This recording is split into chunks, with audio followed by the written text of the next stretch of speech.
Reporte 100. Diego Alberto Avilés Quintanar es coordinador ejecutivo del Consejo para el Desarrollo Sostenible y le agradezco que esté con nosotros esta mañana. Diego, ¿cómo estás? Buenos días. Hola, muy buenos días, Juan Carlos. Gusto platicar contigo y platicar con tu audiencia. Este cierre de Stanley y Black & Decker, ¿qué tanto le pega a los números de la manufactura en Sonora, Diego?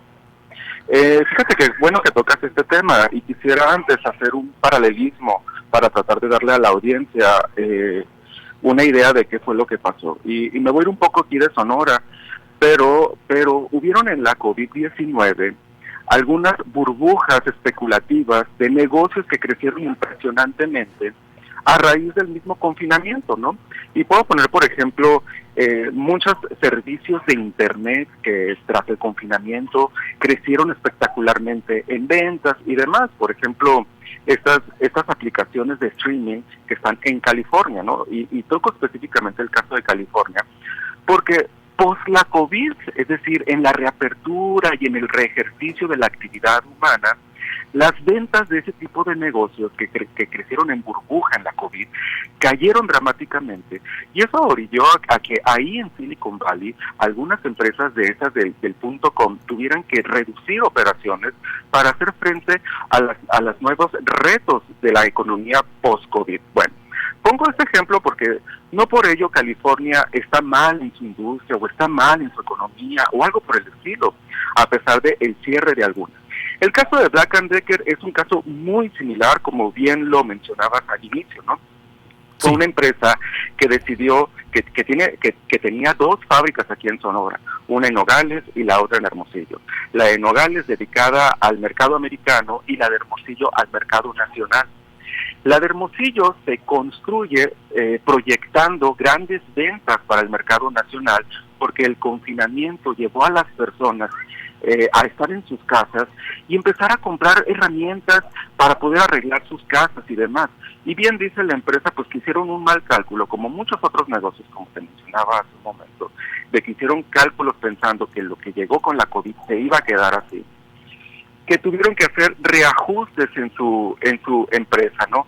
Mencionarte que el 70% de la empresa se movilizó a Nogales y va a ser producción dedicada a la exportación.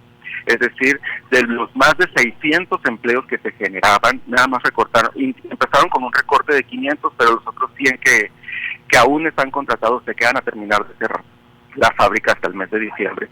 Pero 500 de esos 600 empleos se van a relocalizar en Nogales, aperturando plazas en la ampliación que se hizo en la ciudad de Nogales para la producción con destino al mercado americano. A ver, de los 500 empleos de Black & Decker, ¿la propia empresa Black & Decker los va a restituir en Nogales? ¿Es así? No voy a hablar de las personas, pero sí los puestos de trabajo. Bueno, sí, el número, pues no son las mismas personas, pero sí, o sea, ese anuncio, ¿cuándo lo hicieron? Lo hicieron a inicios de año, porque ya era un tema que ellos venían trabajando desde inicios de año. ¿Y por qué no lo mencionan ahora en el cierre?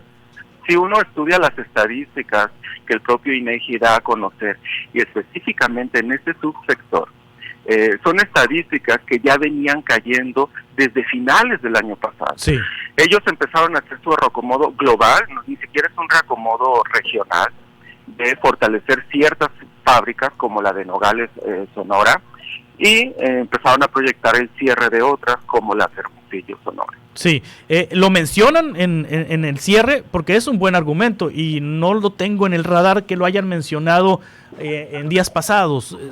Sí lo han mencionado, sí. De hecho hay una entrevista del propio Jesús Gámez, sí. Lo puedes invitar con toda confianza, donde él mismo menciona que el 70% de la fábrica de Hermosillo se relocaliza en la ciudad de Nogales. En Nogales. Bien, ¿y cómo andan los números de la manufactura en Sonora, Diego?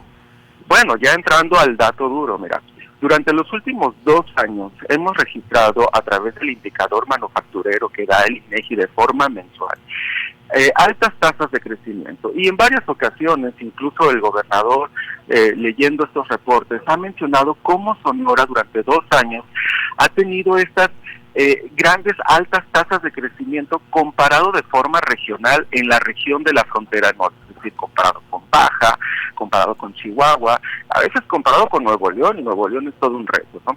Pero hoy, la semana pasada, el INEGI vuelve a dar este anuncio mensual, y lo que nos sorprende a todos, que a pesar de que 2023 fue un muy buen año para el crecimiento económico y manufacturero en especial, en abril de este año la tasa de crecimiento logró un 11% superior a la de abril del año pasado. Es decir, se mantiene esta tendencia de alto crecimiento manufacturero que tenemos registrando durante 2 años, pero ya no nada más es un alto crecimiento regional, reducido a la frontera norte, ¿no?